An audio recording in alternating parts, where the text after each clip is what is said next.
Hello guys, જય માતાજી. Welcome back to my new blog. વાગી ગયા છે દેખો કેટલા વાગ્યા, 12:30 1 વાગવા આવ્યો હો. અને અમે આજે ઘરનો વિડીયો બનાવીએ છીએ. કોમ સ્ટાર્ટ કર્યું છે ઘરનું. જો હજી કચરા પોતું બધું બાકી છે. અમે મોડા કોમ કરીએ, મોડા ઉઠીએ, અમે મરજીમાં મોજા મળીએ, મરજી પ્રમાણે ઉઠીએ ને મરજી પ્રમાણે કોમ કરીએ ગાઈઝ. એવું હોય અમારે વિનોદભાઈ ઉપર શું કરી રહ્યા છે હાડો બતાવું તમને. આ માટીની થેલીઓ ભરીને મેલી હા, આના અંદર હે ને ઉગાડવાનું, કાકડી ને મરચાં ને એવું બધું ઉગાડવાનું. શું ઉગાડવાનું આમાં? ભાજી ઉગાડવાની છે. આમાં શું આના અંદર શું ઉગાડવાનું? શાકભાજી ઉગાડવાની. જો ખાલી બાહુબલી હેડે વાગી હે આ શું ઉગાડ્યું ગાઈસ? આ શું? અને આ શું છે? આ ભેડા છે. આ ભેડા છે, આ દૂધી, કાકડી છે અને પૂરી. આ બધું ભેગું એવું છે. તો આમાં નાખી દોડો ખાતર બાતર. શું લાવ્યા તમે એકચ્યુઅલી વાવવા માટે? એક ગાઈસ ને કહેશો કે તમે શું લાવ્યા? ગાઈસ ને કહેવાનું નથી કેમ કે ભાઈ ગાઈસ હોય તોડવા આવી ગઈ. તમે નેટ વાવતા હોય ગાઈસ હોય તોડવા આવી ગઈ. ગાઈસ જો ખાલી બાહુબલી છે જો. ગાઈસ તાજી શાકભાજી પછી ગાઈસ હોય તોડવા આવી. મરચાં ટોમેટાનો ભાવ વધી ગયો અને ધોણાનો ભાવ છે ને આસમાને પહોંચે એટલે કોઈ ધોણાવું કરે. તો ગાઈસ અમે કુંડાના અંદર નાખવા માટે માટી જોતી લઈએ, ખબર હે તમે બતાવું. જો ગાઈસ મારી મમ્મી પેલી દેખાય તમને કુંડામાં નાખવા માટે માટી લાવે રહી. આ સોફા સાફ કરો સારું, મને આવા ગંધ પડી છે. જે ગંદ પડી બતાવજે ખાલી. સોફાના અંદર કેટલી માટી પડી છે, સેપટ પડી છે. બતાવજે મને જોય દેખાતી નહીં. આવું પડ્યું બધું. એકલા પરીના બાલ પડે, પરીનું ઉછેડી આલો બહાર. ગાઈસ કૂતરું રાખીએ ને તો બાલ તો ઘરમાં હોય જ. તો ઉછેડી આલ બહાર. ચોકો શું ગમ કેવું નો થાય. ગાઈસ? કમેન્ટ કરજો. જોવા જ જો ના ખાલી કરે. આજો આ ખાલી હાથ પેપર થી આજો. ગાઈસ તમને હું આલુ પેલું એરું ઝાપટવાનું તમે ઝાપટી દેવા. આજો આ પેરીને લઈ લો, બધા રૂસા લઈ લો. ગાઈસ તમે ઝાપટી દેવા, હું તમારે આલુ ઝાપટવાનું. હું તો કોઈ ઝાપટું નહીં એટલે પરીને ઝાપટે હોતી. પારી તને ઝાપટવાની વાત થાય જો. તને ઝાપટવાની પારી ઉછેડી આલ બહાર. 10,000 ની છે. 10,000 નું દાગીનું લાઈન વિડિયો તારે એટલે ડબલ કહેવાનું. ગાઈસ આવું કૂતરા વિશે આવું કહેવાનું. ગાઈસ કૂતરું થોડી હે, જીચરો હે જીચરો. માવ જીચરો હે. 10,000 નું લાઈન રોજ પહોંચે. પારી તારી ઇન્સલ્ટ થાય આગળ. 10,000 નું દાગીનું લાઈન બેંકમાં મિલાવ તો એનો ભાવ વધે ને તેના ડબલ થાય. અને આ લાવ્યું 10,000 નું, એનો ખાવાનું આવે રોજ 5,000. 5,000 નું ખાઈને 5,000 નું હગી જાય કોઈ અમે આવતું નહીં. એના લીધે દાગીનો લાવ્યો તો બાપા. એને અગવા જાવ લઈ જા અગવા બિચારીને. એવું ના કરવાનું. માવ જીચરો એવું તો કરવાનું તો જીચરો ગાઈસ. જીચરો કોઈ ના હોય મને રીંગ ચડાશે. આ મને તો બહુ રીંગ ચડાવે છે.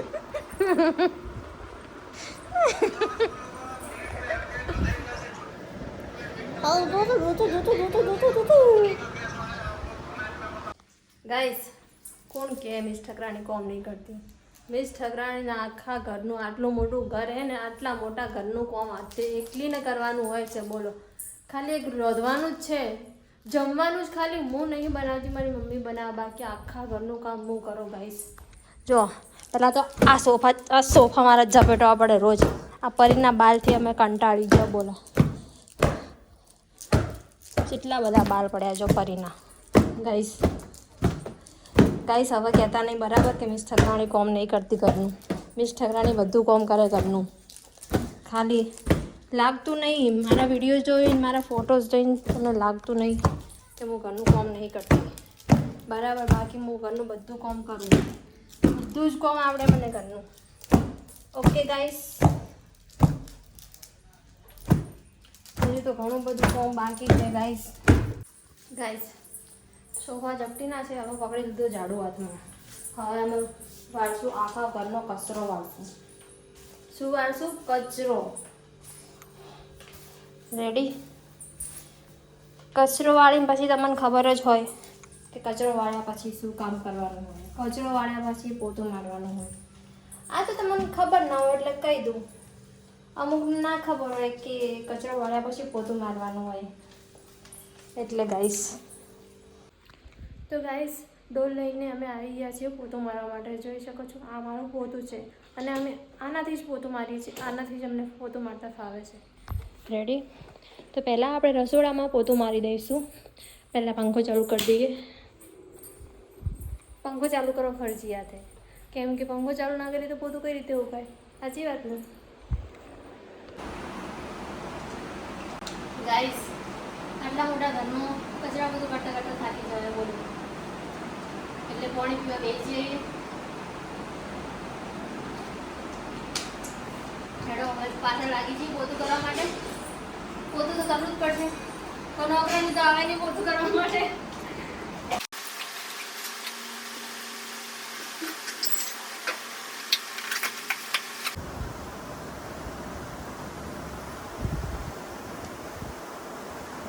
ગાઈસ પોતું માટે પાછી પાણી પીવા આવીને દઈ શકું, જેવી ગરમી પડે કંઈ થાક ના લાગે ગાઈસ. જો કરવું પડ્યું પોતું, એકદમ પોતું મેલી અને પાછી આવી જઈ પાણી પીવા, પાછી દઈ જઈ થાક ખાવા. તો ગાઈસ જોઈ શકો છો કે મસ્ત એવું આપણું ધોઈ નાખ્યું છે. અમે ચોક મસ્ત ધોઈ નાખ્યું છે બહાર સુધી. અને હવે અમે નાખીશું વોશિંગ મશીનમાં કપડાં. રેડી? કપડાં બધા ભેગા કરી લઈએ.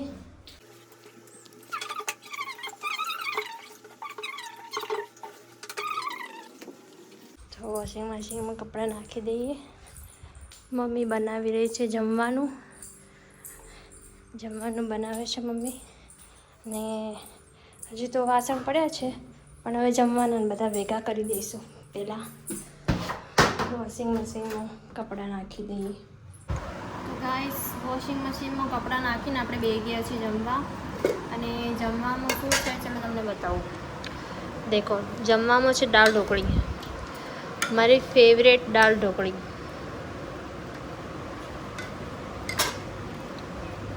અને સાથે છે ભાત, દાળ ભાત ઢોકળી.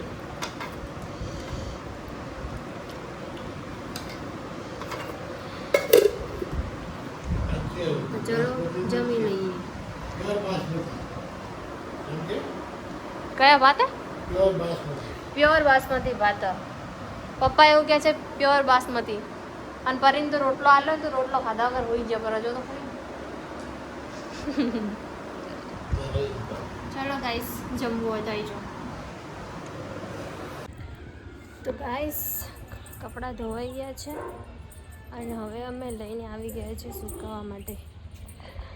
સવારના કપડાં છે લઈ લઈએ, આ કપડાં છે સૂકવી દઈએ.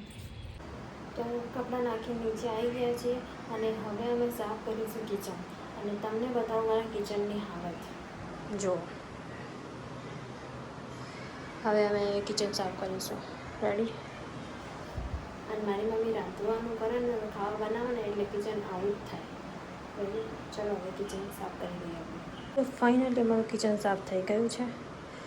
દેખો થઈ ગયું ને ચકાચક. જો હવે કિચન સાફ થઈ ગયું છે ને આપણે ઘસીશું વાસણ. અને વાસણ જોઈને તમને એવું લાગશે કે હાય બા આટલા બધા વાસણ? તો ગાઈસ તમને કહી દઉં કે આ વાસણ સવારના પણ છે અને બપોરના પણ છે. સવાર બપોરના વાસણ ભેગા કરીને અમે ઘસીએ છીએ, કારણ કે સવારના વાસણની થોડ ચકલા થાય એટલે કંટાળો આવે ઘસવાનું. અને સવારના બપોરના બે વાસણ ભેગા કરીને અમે ઘસીએ છીએ. તો ચલો ઘસી દઈએ વાસણ. તો ગાઈસ ફાઇનલી મારું કામ પતી ગયું છે. વાસણ ઘસાઈ ગયા છે. દેખો વાસણ ઘસાઈ ગયા છે. ચોકડી ધોઈ નાખી છે મસ્ત ગેલેરી. અને હવે અમારું કામ અહીં પૂરું થાય છે. તો આ હતું મારું રોજનું કામ. રોજ હું આ જ કામ કરું છું. રેડી? તો મારું કામ કેટલા વાગે પત્યું છે ને એ બી તમને બતાવું. ચલો બસ 5 વાગવા આવ્યા છે અને મારું ઘરનું કામ પત્યું છે. શું કહેવાય, હા કામ મોડા સ્ટાર્ટ કરીએ ને તો મોડું પતે અને વહેલા સ્ટાર્ટ કરીએ ને તો વહેલું પતે, એવું હોય છે. બરાબર?